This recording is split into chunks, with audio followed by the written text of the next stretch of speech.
नळदुर्गचे शहर काजी अहमद अली उर्फ पाशा मियां मैनुद्दीन काजी राहणार काजी गल्ली नळदुर्ग यांचे बुधवार रोजी सकाळी राहत्या घरी आकस्मिक निधन झाले।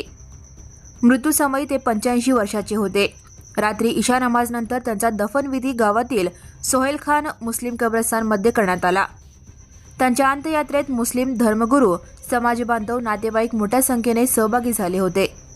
त्यांच्या पश्चात पत्नी, एक विवाहित मुलगी, 5 मुले, सुना, जावई, नातू नातवंडे असा मोठा परिवार आहे। काजी अहमद अली यांच्या घरी पूर्वजांपासून शहर काजीची सनद होती। 7-8 पिढ्यांनंतर शहर काजी म्हणून हा वारसा त्यांना मागील 50 ते 60 वर्षांपासून मिळाला होता। नळदुर्ग शहरातील शहर काजी म्हणून त्यांनी अनेक वर्षे प्रामाणिक व निस्वार्थ सेवा बजावली। त्यांच्या मार्गदर्शनाखाली अनेक कुटुंबांचे संसार उभे राहिले। समाजात धार्मिक सलोखा, एकोपा आणि सामाजिक बांधिलकी जपण्यासाठी त्यांनी मोलाचे योगदान दिले।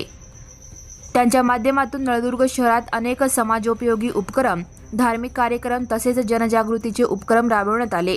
त्यांच्या निधनाने हळहळ व्यक्त करण्यात येत आहे। Subscribe now and press the bell icon. Never miss an